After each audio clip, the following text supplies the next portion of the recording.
નમસ્કાર મિત્રો, અમારા નવા વિડીયોમાં તમારું સ્વાગત છે. મિત્રો, આજે આપણે ભગવાન મહાદેવને ચઢાવવામાં આવતા બીલીપત્ર પાન અને તે બીલીપત્ર વૃક્ષના આધ્યાત્મિક ફાયદા અને ઔષધીય ગુણોની વાતો કરવાના છીએ. મિત્રો, તમે પણ મારી જેમ ભગવાન મહાદેવને માનતા હોય તો કોમેન્ટ બોક્સમાં હર હર મહાદેવ લખી દેજો.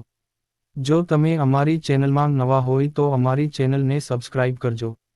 શું મિત્રો તમે જાણો છો કે બીલીપત્ર કોણ અર્પણ કરી શકે અને તેને કેવી રીતે અર્પણ કરવા જોઈએ? મિત્રો, આ બધા સવાલોના જવાબ અમે આ વિડીયોમાં આપવાના છીએ, તો વિડીયોને અંત સુધી જરૂરથી સાંભળજો. બીલી વૃક્ષ અન્ય વૃક્ષની તુલનામાં વધારે પ્રમાણમાં ઓક્સિજન વાતાવરણમાં છોડે છે, તેમજ રાસાયણિક પ્રદૂષકો માટે ફિલ્ટર તરીકે પણ કામ કરે છે. બીલી એક ચમત્કારિક વૃક્ષ છે કારણ કે વૃક્ષના દરેક ભાગ જેવા કે ફળો, પાંદડા, ફૂલ, બીજ, છાલ વગેરેમાં ફાયદાકારક પોષકતત્વો તથા બાયોએક્ટિવ સંયોજનો રહેલા છે. બીલી પોષકતત્વોથી ભરપૂર છે. બીલીનું ઉદ્ભવસ્થાન એશિયા છે, જેમાં મુખ્યત્વે ભારત ઉપરાંત Sri Lanka, Myanmar, Pakistan, Bangladesh, Nepal, Thailand, Vietnam અને કંબોડિયાનો સમાવેશ થાય છે. ભારતમાં ઓરિસ્સા, ઝારખંડ, મધ્યપ્રદેશ, હરિયાણા, હિમાચલ પ્રદેશ, રાજસ્થાન વગેરેમાં બીલીના વૃક્ષો વધુ પ્રમાણમાં જોવા મળે છે. સામાન્ય રીતે આ વૃક્ષ બાગ બગીચાઓ, મંદિરના બગીચા, રસ્તાની બાજુ પર અને ઘરના વાડામાં ઉગાડવામાં આવે છે. તાજેતરમાં રાજ્યની કૃષિ યુનિવર્સિટીઓ તેમજ ભારતીય કૃષિ અનુસંધાન પરિષદ દ્વારા બીલીની કેટલીક જાતો વિકસાવવામાં આવેલ છે, જેમાં પંત શિવાની, પંત અપર્ણા, પંત ઉર્વશી, પંત સુજાતા, નરેન્દ્ર બીલી 5, નરેન્દ્ર બીલી 9, CISHB1, CISHB2 વગેરેનો સમાવેશ થાય છે. શું મિત્રો તમને ખબર છે કે બીલપત્રના પાનને લક્ષ્મીનું રૂપ ગણાય છે? એને પોતાની પાસે રાખવાથી ક્યારે પણ ધનની ઉણપ નહીં આવે.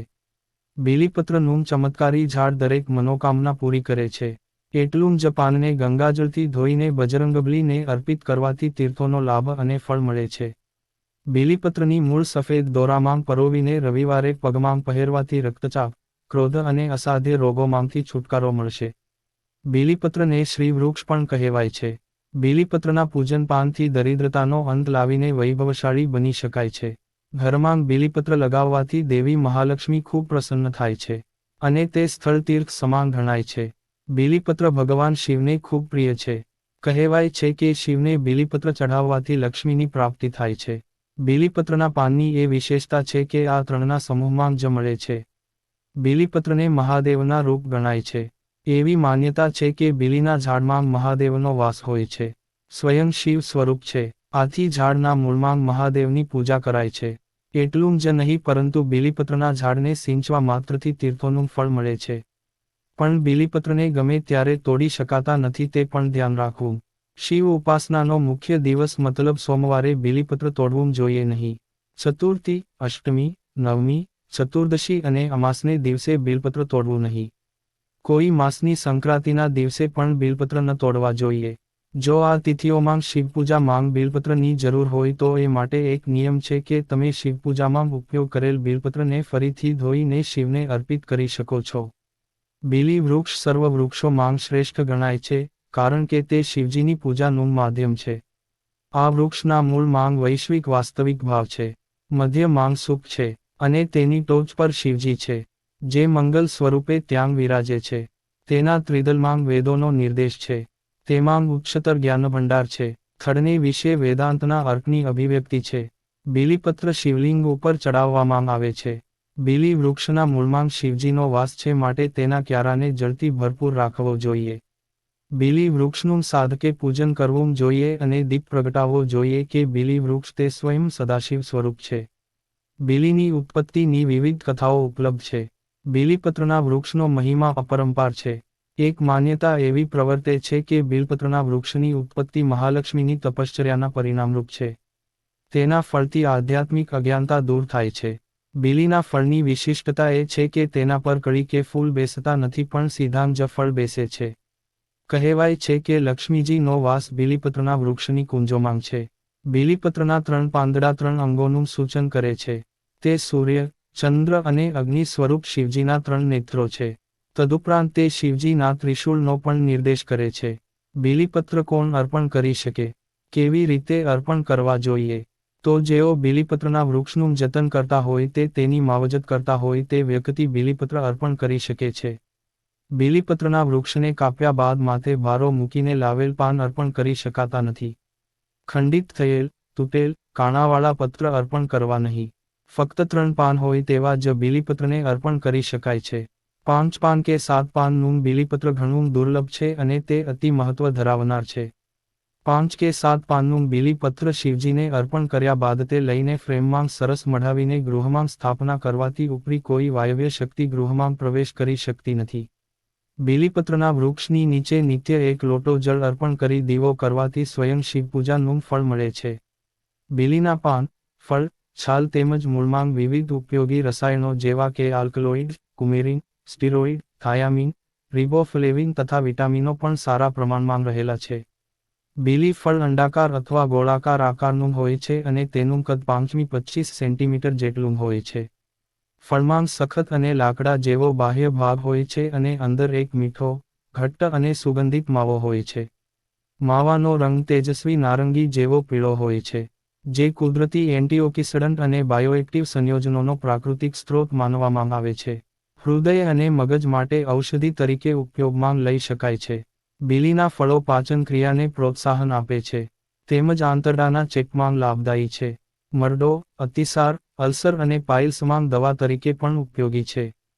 કોલેસ્ટેરોલ અને મધુપ્રમેહને નિયંત્રણમાં રાખે છે. વિવિધ બીમારીઓ જેવી કે તાવ, વાઈ, કેન્સર, લોહીનું શુદ્ધિકરણ, કોલેરા, પાંડુરોગ તથા અસ્થમા જેવી શ્વસન સમસ્યાઓમાં ખૂબ જ લાભદાયી છે. ફળના પાવડરનો ઉપયોગ દાઝવાથી થયેલ ઈજાને મટાડવા પણ થાય છે. બીલીમાંથી મૂલ્યવર્ધિત બનાવટો જેવી કે જ્યુસ, બેવરેજ, કેન્ડી, જામ, પાવડર, પંજરી વગેરે બનાવી શકાય છે. આ બનાવટમાંથી જ્યુસ અને કેન્ડી બજારમાં ઉપલબ્ધ છે. બીલીમાંથી મેળવેલા ઉત્પાદનો ખૂબ પૌષ્ટિક તેમજ તંદુરસ્ત છે. આંખના રોગોમાં બીલીના પાન વાટીને આંજવામાં આવે છે. દશમૂળ નામની આયુર્વેદિક બનાવટમાં બીલીના પાન વપરાય છે. અલ્સરમાં પાંદડાઓનો અર્ક વપરાય છે. વિવિધ બીમારીઓ જેવી કે મધુપ્રમેહને નિયંત્રણમાં રાખવા, પીઠનો દુખાવામાં રાહત, ઉલટી, હૃદયની નબળાઈ, શ્વાસનળીનો સોજો, અતિસાર, જલોદર, વિટામિન B1ની ઉણપથી થતો રોગ વગેરેમાં ઉપયોગી છે. શરીરની ઈજા જેમ કે કપાયેલ ભાગ તથા પ્રાણીઓ દ્વારા થતી ઈજાઓમાં પાનનો અર્ક રૂજ લાવવામાં ઉપયોગી છે. બીલીના પાનનો તાજો રસ રેચક છે. બીલીપત્રમાંથી નીકળેલું તેલ શરદી અને ખાંસીથી રક્ષણ આપે છે અને વાળ માટે ટોનિક તરીકે ખૂબ જ ઉપયોગી છે. બીલીપત્રના છાલ નિસ્તેજ બદામી અથવા ભૂખરા રંગની, સરળ, લાંબી સીધી કરોડરજ્જુથી સજ્જ હોય છે. બીલીના વૃક્ષની મૂળની છાલની લો બ્લડ શુગરમાં લાભદાયી છે. હૃદયના ધબકારા અને મેલાકોલિયાના ઉપાયમાં વપરાય છે. કૂતરાના કરડવાથી થતા વિકારોમાં પણ ફાયદાકારક છે. ઘણીવાર કાપેલા ભાગોમાંથી પાતળો ગુંદર જેવું નીકળે છે. છાલનો ગુંદર જે કપાયેલ શાખાઓમાંથી મળે છે અને લાંબા સેરમાં લટકે છે. ધીમે ધીમે નક્કર બને છે, જેનો ઉપયોગ અલ્સર અને મરડામાં થાય છે. ફૂલ મોટા ભાગે 5 પાંખડીવાળા મીઠી સુગંધ ધરાવતા અને સફેદ રંગના હોય છે. ફૂલોની નિસ્યંદન પ્રક્રિયાથી મળતું અર્ક પેટના રોગોમાં, મરડો, મધુપ્રમેહ વગેરેમાં ઉપયોગી છે. ફૂલોનો અર્ક સ્થાનિક એનેસ્થેટિક તરીકે પણ વપરાય છે. બીલીનો ઉપયોગ હજી પણ માત્ર મર્યાદિત ક્ષેત્રમાં કરવામાં આવી રહ્યો છે અને મૂલ્યવર્ધિત બનાવટોની બાબતમાં તેના વ્યાપારીકરણ માટે વધારે ભાર આપવાની જરૂરિયાત છે. બીલીના વૃક્ષના વિવિધ હેતુઓ માટે વ્યાપક સંભાવના પર ધ્યાન આપતા, આ વૃક્ષને મોટા પાયે ખાસ કરીને બિનઉત્પાદક અને ઓછી ફળદ્રુપ જમીન પર ઉગાડવું યોગ્ય છે. કેમ કે તે પ્રતિકૂળ કૃષિ આબોહવાની પરિસ્થિતિમાં પણ વિકાસ કરી શકે છે. જેથી કરીને આવી જમીનનો ઉપયોગ થઈ શકે અને તેનો ઉપયોગ ઔષધીય ઘટકો તરીકે મોટા પાયે થઈ શકે. ઉપરોક્ત બાબતોને ધ્યાનમાં રાખીને તેનો પ્રચાર અને પ્રસાર કરવાની ખાસ જરૂરિયાત છે. જેનાથી ઔષધીય ઉત્પાદન કરતા એકમોને પણ પૂરતા પ્રમાણમાં ઉપલબ્ધતા થઈ શકે અને તેનો ઉપયોગ ભવિષ્યમાં મનુષ્યના જુદા જુદા રોગો માટે વ્યાપક પ્રમાણમાં થઈ શકે. કુદરતે પૃથ્વી ઉપર મનુષ્યના હિત માટે દરેક રોગનો ઈલાજ આપેલ છે, પરંતુ આજનો મનુષ્ય પોતાના ફાયદા અને સુખ માટે કુદરતનો અનાદર કરી રહ્યો છે.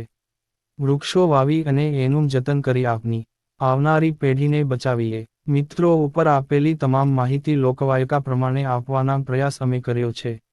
મિત્રો, તમને અમારો આ વિડિયો પસંદ આવ્યો હોય તો તેને લાઇક કરીને શેર કરજો અને ગુજરાતી ભાષામાં અવનવા વિડિયો જોવા માટે અમારી યુટ્યુબ ચેનલને સબસ્ક્રાઇબ કરવાનું ભૂલશો નહીં. ધન્યવાદ. હર હર મહાદેવ.